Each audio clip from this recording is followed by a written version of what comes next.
ಏನು? ಹಾಂ ಹೇಳು. ಹಾಂ ಸೂಪರ್ ಸೂಪರ್ ಮಾಡಿದ್ದು ನೀವು ಬೇಕತ್ತರ ಹೌದಾ? ಅಳ್ತಾ ಇದ್ದ ಕರ್ಕೊಂಡು ಬಂದೆ. ಈಗ ಟೈಮ್ ಆಗಿದೆ. Hi friends, welcome back to my channel. So ಯಾರೆಲ್ಲ ನನ್ನ ಸಬ್ಸ್ಕ್ರೈಬ್ ಮಾಡಿದ್ದೀರಾ ಎಲ್ಲರಿಗೂ ಥ್ಯಾಂಕ್ಸ್. ಆಮೇಲೆ ಯಾರೆಲ್ಲ ನನ್ನ ವಿಡಿಯೋಸ್ ನೋಡ್ತಿದ್ದೀರಾ ಪ್ಲೀಸ್ ಸಪೋರ್ಟ್ ಮಾಡಿ. ಇವತ್ತು ಏನಿಲ್ಲ, ನನ್ನ ಫ್ರೆಂಡ್ ಮನೆಗೆ ಬಂದಿದ್ದೆ. ನೋಡಿ ಇಲ್ಲಿ. ಹಾಯ್ ಹೇಳು ಚಿಂಟು. ಹಾಯ್ ಹಾಯ್ ಹೇಳು. ಹಾಯ್ ಹೆಂಗೆ ಮಾಡ್ಬೇಕು? ಹಿಂಗೆ ಹಾಯ್ ಮಾಡು. ಅದೆಲ್ಲ ಎಷ್ಟು ಹಾಯ್ ಮಾಡಪ್ಪಜ್ಜಿ. Hi friends. ಆಟ ಆಡ್ತಿದ್ದಾರೆ ಇಬ್ರು ಮಕ್ಕಳ ಜೊತೆನೇ ಆಟ ಆಡೋದು. ನಾವು ಎಷ್ಟೊಂದು ಆಟ ಸಾಮಾನು ಕೊಟ್ಟರು ಆಡಲ್ಲ, ಆದರೆ ಜೊತೆಗೊಬ್ರು ಯಾರಾದರೂ ಇದ್ದರೆ ಚೆನ್ನಾಗಿ ಆಟ ಆಡ್ಕೋತಾರೆ. ಹಾಯ್ ಆಯ್ತಾ? ಎಲ್ಲ ಸುಮ್ಮನೆ ಹಂಗೆ ಇಲ್ಲೇ ಪಕ್ಕದಲ್ಲಿ ನನ್ನ ಫ್ರೆಂಡ್ ಮನೆಗೆ ಬಂದಿದ್ದೆ. ಯಾಕಂತಂದರೆ ಅವಳು ರಾಗಿ ದೋಸೆ ಚೆನ್ನಾಗಿ ಮಾಡ್ತೀಯಾ, ಒಂದು ಸಾರಿ ನನಗೂ ಹೇಳ್ಕೊಡು ಅಂತ ಅಂದ್ಲು. ಸೊ ಅದಕ್ಕೆ ಬಂದಿದ್ದೀನಿ. ಇವತ್ತಿನ ವಿಡಿಯೋದಲ್ಲಿ ಯಾವ ರೀತಿ ರಾಗಿ ದೋಸೆ ಮಾಡೋದು ವೆರಿ ಸಿಂಪಲ್ ಆಗಿ ಅಂತ ಹೇಳ್ಕೊಡ್ತೀನಿ. ಓಕೆನಾ? Let's go. ಸೊ ಇವಾಗ ಅದಕ್ಕೇನೇನು ಇಂಗ್ರೀಡಿಯೆಂಟ್ಸ್ ಬೇಕಂತ ಹೇಳ್ತೀನಿ. 1 ಬೌಲ್ ರಾಗಿ ಹಿಟ್ಟು, 1 ಕಪ್ ರಾಗಿ ಹಿಟ್ಟು ತೊಗೋತಾ ಇದ್ದೀನಿ. ಅದೇ ಕಪ್ಪಿಂದ ಫುಲ್ ಕಪ್ಪಿನ ಅರ್ಧ ಕಪ್ ಗೋಧಿ ಹಿಟ್ಟು ತೊಗೋತಾ ಇದ್ದೀನಿ. ಗೋಧಿ ಹಿಟ್ಟು ಏನು ಬಂಗಾರಿ? ಏನಪ್ಪಜ್ಜಿ? ಹಾಂ ಏನು? ಹಾಂ ಸೂಪರ್ ಸೂಪರ್. ಎರಡನ್ನೂ ಸಮ ಪ್ರಮಾಣದಲ್ಲಿ ನೀವು ಗೋಧಿ ಹಿಟ್ಟು ತೊಗೋಬೋದು, ಇಲ್ಲಾಂದರೆ ಸ್ವಲ್ಪ ಕಡಿಮೆ ತೊಗೋಬೋದು. 1 ಬೌಲ್ ಫುಲ್ ನಾನು ರಾಗಿ ಹಿಟ್ಟು ತೊಗೊಂಡಿದ್ದೀನಿ, ಅದಕ್ಕೆ ಸ್ವಲ್ಪ ಕಡಿಮೆ ಗೋಧಿ ಹಿಟ್ಟು ತೊಗೊಂಡಿದ್ದೀನಿ. ಅದಕ್ಕೆ ಅಕ್ಕಿ ಹಿಟ್ಟು ಬೇಕು. ಆಮೇಲೆ ಸೂಜಿ ರವೆ ಏನಿದೆ ಅರ್ಧ ಕಪ್ಗಿಂತ ಕಡಿಮೆ. ಇದು ಒಂದು ಅರ್ಧ ಕಪ್ಗಿಂತ ಕಡಿಮೆ ತೊಗೋಬೇಕು. ಅರ್ಧ ಕಪ್ನಿಲ್ಲ, ಅರ್ಧ ಕಪ್ಗಿಂತ ಕಡಿಮೆ ತೊಗೋಬೇಕು. ಇದು 1/4 ಕಪ್. ಓಕೆ. ಸೊ ಇನ್ನು ಅಕ್ಕಿ ಹಿಟ್ಟು ಅದು ಕೂಡ ಅಷ್ಟೇ 1/4 ಕಪ್ ತೊಗೊಂಡ್ರೆ ಸಾಕು. ಅಕ್ಕಿ ಹಿಟ್ಟು ಹಾಕೋದ್ರಿಂದ ಸ್ವಲ್ಪ ಅಂದರೆ ಕ್ರಿಸ್ಪಿಯಾಗಿ ಬರುತ್ತೆ, ಅದಕ್ಕೋಸ್ಕರ ಅಕ್ಕಿ ಹಿಟ್ಟು ಆ್ಯಡ್ ಮಾಡ್ತಿರೋದು. ಅಕ್ಕಿ ಹಿಟ್ಟಿಗೆ ಆಪ್ಷನಲ್, ನಿಮಗೆ ಬೇಕಿದ್ದರೆ ಹಾಕೋಬೋದು, ನಿಮಗೆ ಬೇಡ ಅಂದರೆ ಸ್ಕಿಪ್ ಮಾಡ್ಬೋದು. ಓಕೆ. ಅಕ್ಕಿ ಹಿಟ್ಟು ಕೊಡು. ಅಕ್ಕಿ ಹಿಟ್ಟು ಇರಲಿಲ್ಲ, ಅವಳು ಮಿಕ್ಸಿಗೆ ಕೊಟ್ಟಿದ್ದಾಳೆ. ಕ್ರಿಸ್ಪಿಯಾಗಿ ಬಂದರೆ ಚೆನ್ನಾಗಿರುತ್ತೆ. ಇದು ಕೂಡ ಒಂದು 1/4 ಕಪ್. ಓಕೆ.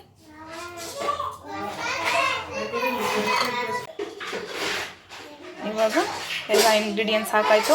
ಇವಾಗ ಏನಿಲ್ಲ, ರುಚಿ ತಕ್ಕಷ್ಟು ಉಪ್ಪು ಹಾಕೋದು.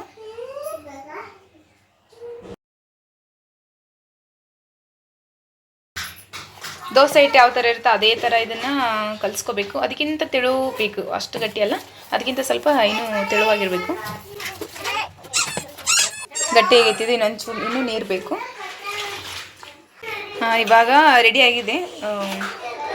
ಅದು ಯಾವ ಥರ ಅಂದರೆ ಇದು ನೀರು ದೋಸೆ ಥರ ಅಷ್ಟು ತಿಳುವಾಗಿರಬೇಕು.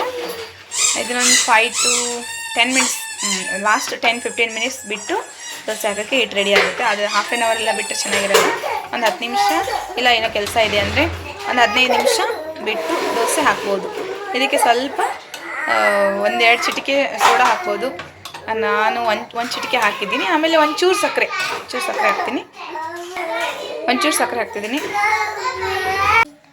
ನೋಡಪ್ಪಜ್ಜಿ, ಅಲ್ಲಿ ನಮ್ಮ ಮಗ ಹಾಡ ಆಡ್ತಾನಂತೆ. ನೋಡೋಣ ಯಾವ ಹಾಡ ಆಡ್ತಾನೆ. ಟ್ವಿಂಕಲ್ ಟ್ವಿಂಕಲ್ ಹಾಡ್ತೀಯಾ? ಸರಿ, ಹಾಡು ನೋಡೋಣ ಬಂಗಾರ. ಹಾಡಬೇಕು, ಇಲ್ಲಾಂದ್ರೆ ಗುಡ್ ಬಾಯ್ ಅನ್ನಲ್ಲ ಅವ್ರು ಯಾರು ನಿಂಗೆ.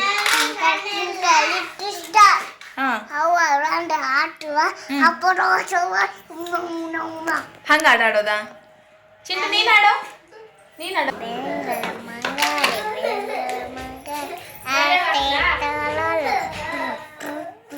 ಹೆಂಗಲ್ಲ ಬಂಗಾರಿ. ಮತ್ತೆ ನನ್ನ ಮಕ್ಕಳು ಮಾತೇ ಚಂದ. ಮುಂದೆ ಎಲ್ಲ ದೊಡ್ಡರಾದ್ಮೇಲೆ ಅದೆಲ್ಲ ತೋರ್ಸೋಕ್ಕೆ ನೋಡೋಕ್ಕೆ ತುಂಬ ಚೆನ್ನಾಗಿರುತ್ತೆ. ಯಾವ ಥರ ಮಾತಾಡ್ತಿದ್ರು ಅಂತ ನಾನು 2 ಸರಿ ವಿಡಿಯೋ ಮಾಡ್ಬೇಕು ಅಂದ್ಕೊಂಡಿದ್ದೀನಿ, ಆದರೆ ಅವ್ನು ವಾಯ್ಸ್ ಕ್ಯಾಪ್ಚರ್ ಮಾಡೋಕ್ಕೆ ಆಗ್ತಿಲ್ಲ. ಸೊ ಸ್ವಲ್ಪ ಹಾಡ್ತಾನೆ. ಒಂದೊಂದ್ಸಾರಿ ಒಬ್ಬನೇ ಆಟ ಆಡ್ತಿರ್ತಾನೆ, ಎಲ್ಲ ಸಾಂಗ್ ಹೇಳ್ತಾನೆ. ಇನ್ನೇನು ನಾನು ವಿಡಿಯೋ ಮಾಡೋಕ್ಕೆ ಹೋಗಬೇಕು, ಅವಾಗ ಸ್ಟಾಪ್ ಆ ಥರ. ಬನ್ನಿ, ಇವಾಗ ಒಂದು 5-10 ಮಿನಿಟ್ಸ್ ಆಯಿತು. ದೋಸೆ ಯಾವ ಥರ ಬರುತ್ತೆ ಅಂತ ನೋಡೋಣ.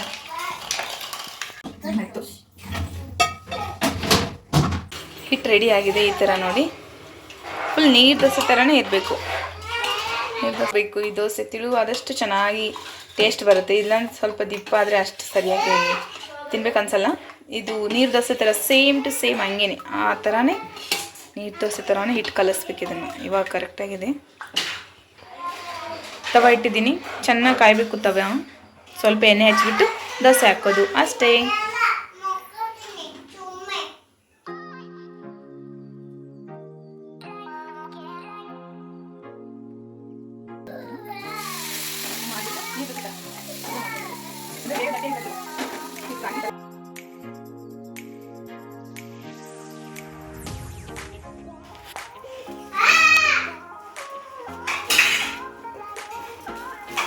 ಚಟ್ನಿ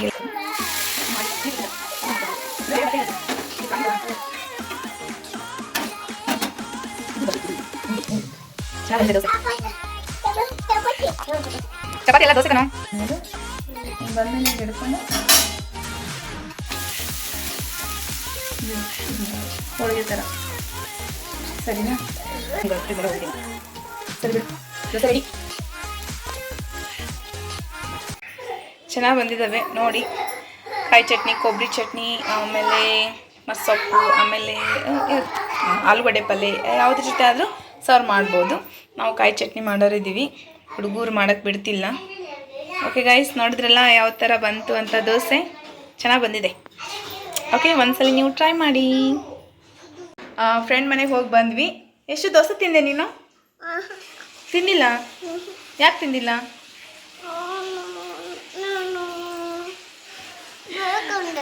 ಹೌದಾ, ಅಳ್ತಾ ಇದ್ದ ಕರ್ಕೊಂಡು ಬಂದೆ. ಈಗ ಟೈಮ್ ಆಗಿದೆ, ಮಗಳನ್ನ ಸ್ಕೂಲಿಂದ ಕರ್ಕೊಂಬರ್ಬೇಕು. ಓಕೆ, ಸೊ ಇವಾಗ ನಿಮಗೂ ನಿದ್ದೆ ಬಂದಿದೆ. ಬಾಯ್ ಹೇಳಪ್ಪಾಜಿ. ಬಾಯ್ ಬಾಯ್. ಮಲ್ಕೋತೀನಿ ಅಪ್ಪಾಜಿ. ಬಾಯ್. ಯಾಕೆ ನಿದ್ದೆ ಬಂದೈತಾ?